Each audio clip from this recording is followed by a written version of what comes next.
नमस्कार। श्रीमद् वाल्मीकि रामायण अखंड पाठ में आज हम पढ़ने जा रहे हैं 82वां सर्ग युद्ध कांड से। हनुमान जी के नेतृत्व में वानरों और निशाचरों का युद्ध चल रहा है। इंद्रजीत का युद्ध में प्रवेश हो चुका है और युद्ध में अपनी सफलता के लिए वो निकुंभिला मंदिर में जाकर होम कर रहा है। तो चलिए प्रारंभ करते हैं आज का पाठ।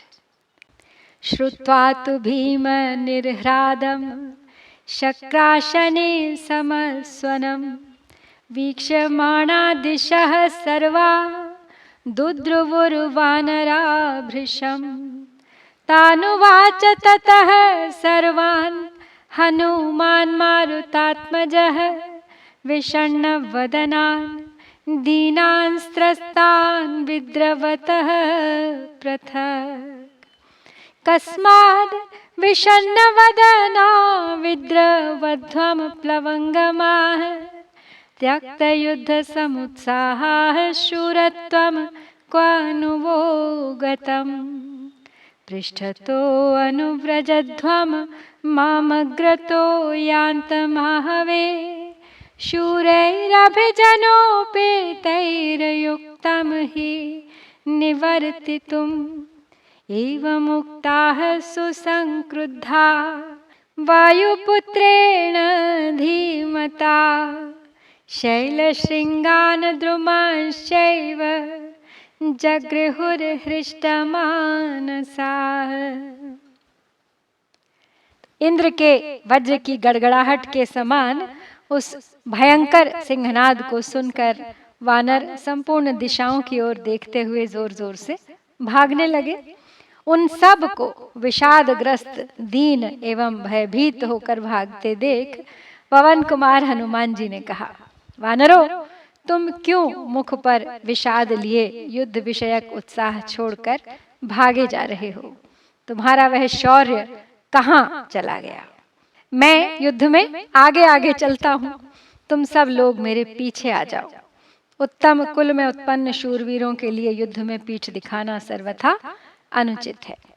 बुद्धिमान वायुपुत्र के ऐसा कहने पर वानरों का चित्त प्रसन्न हो गया और राक्षसों के प्रति अत्यंत कुपित हो उन्होंने हाथों में पर्वत, शिखर और वृक्ष उठा लिए।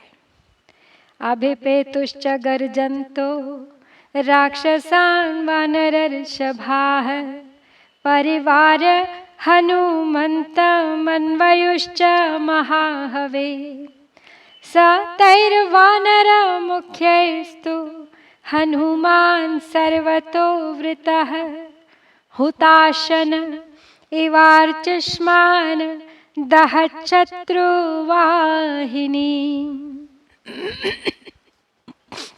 स राक्षसानां कदनं चकार सुमहाकपिः प्रीतो वानरसैन्येन कालान्तकयमोपमः स तु शोकेन चाविष्टः कोपेन महता कपिः हनुमान् रावणे रथे महतीं पातयच्छिलां तामापतन्तीं दृष्ट्वैव रथः सारथिना तदा विधेयाश्वसमायुक्तः विधुरमपवाहितः।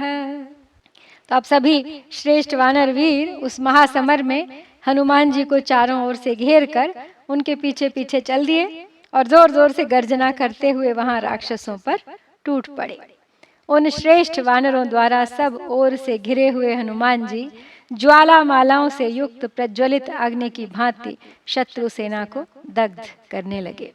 वानर सैनिकों से घिरे हुए उन महाकपि हनुमान जी ने प्रलय काल के संहारकारी यमराज के समान राक्षसों का संहार आरंभ किया। सीता के वध से उनके मन में बड़ा शोक हो रहा था और इंद्रजीत का अत्याचार देख उनका क्रोध भी बहुत बढ़ गया था। इसलिए हनुमान जी ने रावण कुमार के रथ पर एक बहुत बड़ी शिला फेंकी। उसे अपने ऊपर आती देख सारथी ने तत्काल ही अपने अधीन रहने वाले घोड़ों से जुते हुए उस रथ को बहुत दूर हटा दिया। तमिन्द्रजितं प्राप्य रथस्थं सह सारथिं विवेश धरणीं भित्त्वा सा शिला व्यर्थमुद्यता। पतितायां शिलायां तु व्यथिता रक्षसां च मुहुः निपतन्त्या च शिलया राक्षसामथिता भृशम्। तमभ्यधावन् शतशो नदन्तः काननौकसः ते द्रुमांश्च महाकाया गिरिशृङ्गाणि चोद्यताः। क्षिपन्तीन्द्रजितं संख्ये वानराभीमविक्रमाः वृक्षशैलमहावर्षं विसृजन्तः प्लवङ्गमाः। शत्रूणां कदनं चक्रुर्नेदुश्च विविधैः स्वनैः वानरैस्तैर्महाभीमैर्घोररूपानिशाचराः। तो हनुमान जी ने इंद्रजीत पर जो बड़ी सी शिला फेंकी थी वो सारथी सहित रथ पर बैठे हुए इंद्रजीत के पास तक न पहुंच पाई और वो धरती फोड़कर उसके भीतर समा गई। तो हनुमान जी द्वारा उस शिला को चलाने का सारा उद्योग ही व्यर्थ हो गया। उस शिला के गिरने पर उस राक्षस सेना को बड़ी पीड़ा हुई। गिरती हुई उस शिला ने बहुतेरे राक्षसों को कुचल डाला। तत्पश्चात सैकड़ों विशालकाय वानर हाथों में वृक्ष एवं पर्वत शिखर उठाए गर्जना करते हुए इंद्रजीत की ओर दौड़े। वे भयानक पराक्रमी वानरवीर युद्ध स्थल में इंद्रजीत पर उन वृक्षों और पर्वत शिखरों को फेंकने लगे। वृक्षों और शैल शिखरों की बड़ी भारी वृष्टि करते हुए वे वानर शत्रुओं का संहार करने और भांति भांति की आवाज में गरजने लगे। उन महाभयंकर वानरों ने वृक्षों द्वारा घोर रूपधारी निशाचरों को बलपूर्वक मार गिराया। वीर्यादभिहता वृक्षैर्व्यचेष्टन्तरणक्षितौ सा सैन्यमभिवीक्ष्याथ वानरार्दितमिन्द्रजित् प्रगृहीतायुधः क्रुद्धः परानभिमुखो ययौ स शरौघानवसृजन् स्वसैन्येनाभिसंवृतः जघान कपिशार्दूलान् सुबहून् दृढविक्रमः शूलैर्शनिभिः खड्गैः पट्टिशैः शूलमुद्गरैः ते चाप्यनुचरांस्तस्य वानरा जघ्नुराहवे सुस्कन्धविटपैः शैलैः शिलाभिश्च महाबलः हनुमान् कदनं चक्रे रक्षसां भीमकर्मणां सन्निवार्य परानीकमब्रवीत् तान् वनौकसः। तो वानर निशाचरों पर भारी पड़ रहे थे। उनके आघात से निशाचर रणभूमि में गिरकर छटपटा रहे थे। अपनी सेना को अब वानरों द्वारा पीड़ित हुई देख इंद्रजीत क्रोधपूर्वक अस्त्र शस्त्र लिए शत्रुओं के सामने गया। अपनी सेना से घिरे हुए उस सुदृढ़ पराक्रमी वीर निशाचर ने बाण समूहों की वर्षा करते हुए शूल, वज्र, तलवार, पट्टिश तथा मुद्गरों की मार से बहुत से वानर वीरों को हताहत कर दिया। वानरों ने भी युद्ध स्थल में इंद्रजीत के अनुचरों को मार डाला। महाबली हनुमान जी सुंदर शाखाओं और डालियों वाले साल वृक्षों तथा शिलाओं द्वारा भीमकर्मा राक्षसों का संहार करने लगे। इस तरह शत्रु सेना का वेग रोककर हनुमान जी ने वानरों से कहा, बंधुओं, अब लौट चलो।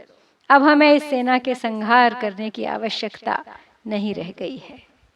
हनुमान सन्निवर्तध्वम न साध्यमिदं बलम त्यक्त्वा प्राणान् विचेष्टन्तो रामप्रिय चिकीर्षवः यन्निमित्तं हि युध्यामो हता सा जनकात्मजा इममर्थं हि विज्ञाप्य रामं सुग्रीवमेव च तौ यत् प्रतिविधास्येते तत्करिष्यामहे वयम् इत्युक्त्वा वानरश्रेष्ठो वारयन् सर्ववानरान् शनैः शनैरसन्त्रस्तः सबलः सन्न्यवर्तत।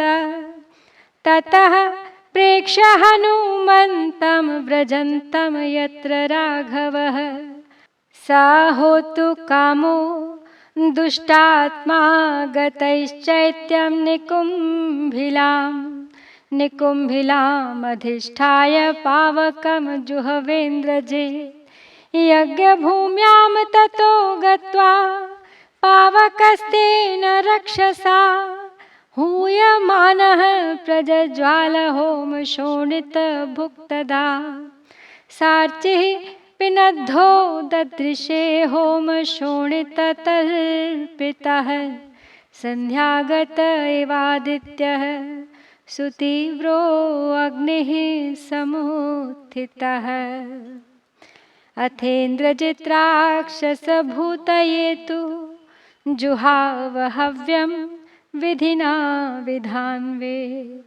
दृष्ट्वा व्यतिष्ठन्त च राक्षसास्ते महासमूहेषु नयानयज्ञाः। तो हनुमान जी वानर सेना से कह रहे हैं कि अब लौट चलो, अब इनका वध करने की आवश्यकता नहीं। हम लोग जिनके लिए श्री रामचंद्र जी का प्रिय करने की इच्छा रखकर प्राणों का मोह छोड़ पूरी चेष्टा के साथ युद्ध करते थे, वे जनक किशोरी सीता मारी गई। अब इस बात की सूचना भगवान श्री राम और सुग्रीव को दे देनी चाहिए, फिर वे दोनों इसके लिए जैसा प्रतिकार सोचेंगे वैसा ही हम करेंगे। तो ऐसा कहकर वानर श्रेष्ठ हनुमान जी ने सब वानरों को युद्ध से मना कर दिया और धीरे धीरे सारी सेना के साथ निर्भय होकर लौट आए। तो हनुमान जी को श्री रामचंद्र जी के पास जाते देख दुरात्मा इंद्रजीत होम करने की इच्छा से निकुंभिला देवी के मंदिर में गया। निकुंभिला मंदिर में जाकर उस निशाचर इंद्रजीत ने अग्नि में आहुति दी। तदनंतर यज्ञ भूमि में भी जाकर उस राक्षस ने अग्निदेव को होम के द्वारा तृप्त किया।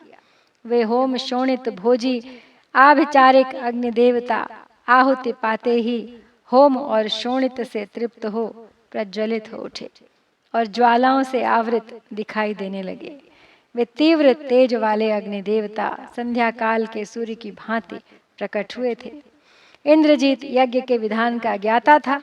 उसने समस्त राक्षसों के अभ्युदय के लिए विधि पूर्वक हवन करना आरंभ कर दिया। उस होम को देखकर महायुद्ध के अवसरों पर नीति अनीति कर्तव्य अकर्तव्य के ज्ञाता राक्षस खड़े हो गए।